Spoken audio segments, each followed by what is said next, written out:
News 34 Sports Desk is powered by Williams Toyota of Binghamton. Hey everybody, hope everyone's having a good night. This is News 34 Sports' high school game day from Dick Hoover Stadium in Vestal. I'm Bruce Juneau, and like I just said, we're here at Dick Hoover Stadium in Vestal for a top of Section 4 Class A clash between the Vestal Golden Bears and the Union Endicott Tigers, who currently sit ranked 17th in Class A by the New York State Sports Writers Association. They are at the top of Class A in Section 4. Both teams sit 2-0 in their division, both having beat Horseheads and Binghamton on the season. UE is 5-1, Vestal is 4-3. There's big implications tonight. One of these teams is going to sit lone at the top at 3-0 after we're all said and done. So for now, let's see how these teams shape up tonight. We'll start out with the hosts, the Vestal Golden Bears. We've been here before. The Golden Bears, they're coming in to the game 4-3, as previously mentioned, and 2-0 in Section 4 Class A. Last week, the team took down Horseheads in a nail-biter 14-12.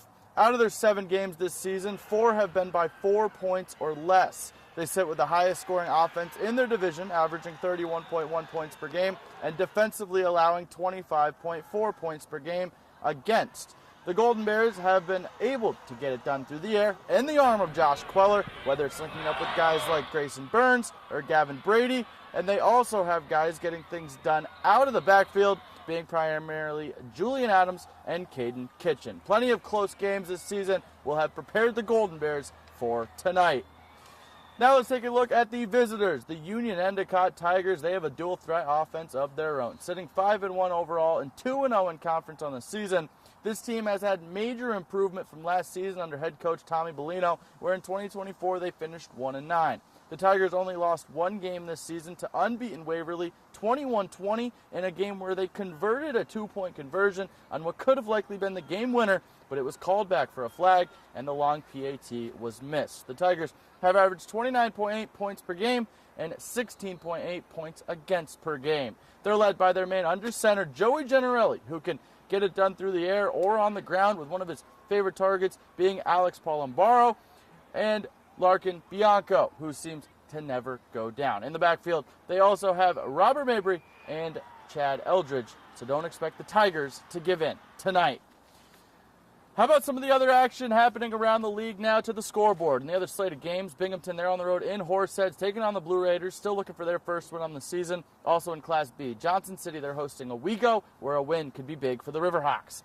A Class D matchup sees Sydney in BG, where the Sabres will look for a win to stay in the fight for that top spot. And then the last 2 unbeaten teams in Section 4 go head-to-head. A potential game of the week 2.0 as Waverly hosts Shenango Forks.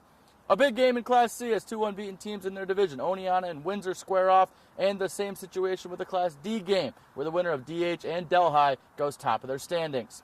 Maine Endwell, they're in Norwich for another game that's important for the standings with a win, and Whitney Point is also at home. They're hosting out-of-section Burke Catholic. Green Oxford still in the hunt for their first win. They'll have a tough task tonight at Haggerty Field against Tioga, and Trumansburg is on the road against Newark Valley, looking to stay in their divisional running. And rounding us out, 8-man Unitigo Franklin GMU will look to keep their incredible season alive on the road against Dryden. Well, everybody, that does it for high school game day here from Dick Hoover Stadium. Plenty of action tonight. We've also got boys sectional soccer. We'll have all the highlights for you tonight coming up on News 34 Sports at 11. It's Friday Night Frenzy, but for now, be true to yourself, be nice to others, and have a great night, everybody.